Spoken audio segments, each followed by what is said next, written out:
أعوذ بالله من الشيطان اللعين الرجيم بسم الله الرحمن الرحيم رب اشرح لي صدري ويسر لي أمري واحلل عقدة من لساني يفقهوا قولي اللهم صل على محمد وعلى محمد صاحبان ایمان مومنین مومنات، اس ویڈیو میں چند ایک اعمال ہیں، چند ایک اذکار ہیں جو آپ مومنین مومنات کی مبارک سماعتوں تک پہنچانے کی سعادت حاصل کرتے ہیں۔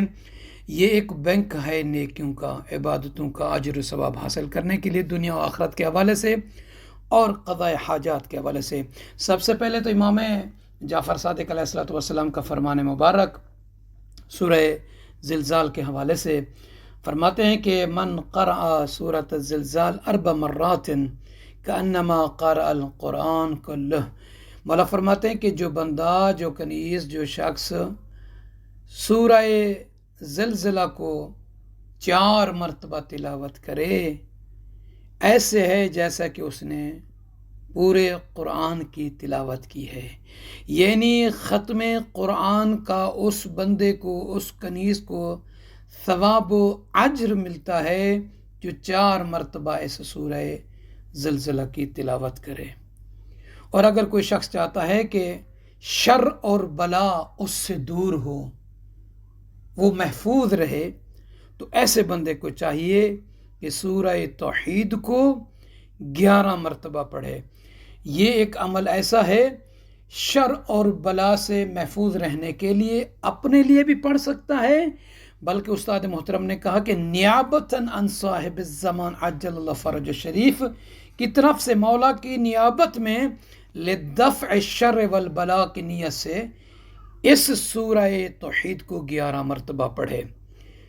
اور اگر کوئی شخص چاہتا ہے کہ دنیا اور آخرت کی، یعنی دنیاوی اور اخروی حاجتیں، آرزویں اس کی پوری ہوں، تو ایسے افراد کو چاہیے کہ ہر دن کسی بھی وقت چلتے پھرتے، اٹھتے بیٹھتے لیٹتے اس آیہ کریم کی 7 مرتبہ تلاوت کرے۔ فَإِن تَوَلَّوْا فَقُلْ حَسْبِيَ اللَّهُ لَا إِلَٰهَ إِلَّا هُوَ عَلَيْهِ تَوَكَّلْتُ وَهُوَ رَبُّ الْعَرْشِ الْعَظِيمِ۔ اس مختصر سے مبارک آیہ کریمہ کے حصے کو 7 مرتبہ پڑھنے سے اللہ تعالیٰ اس بندے، اس کنیز کی دنیاوی اور اخروی حاجات کو پورا فرماتا ہے۔ اور اگر چاہتے ہیں کہ حیات زندگی کے امور جو ہیں، زندگی کے ایسے کام جو مشکل ہیں، پھنسے ہوئے، جن میں رکاوٹیں ہیں، چاہتے ہیں کہ ان میں آسانی ہو، ان سے نکلیں اور خیر کثیر کو اپنی حیات میں دیکھیں، تو ایسے افراد کو چاہیے کہ 10 مرتبہ اس ذکر عظیم کی تسبیح کرے۔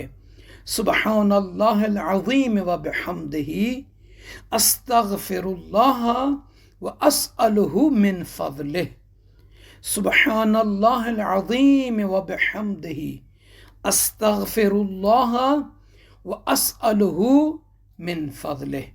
جو بندہ اس ذکر کی 10 مرتبہ تسبیح کرے گا، اس کے لیے امور آسان ہوں گے اور وہ اپنی زندگی میں خیر کثیر کو دیکھے گا، رزق کثیر کو دیکھے گا۔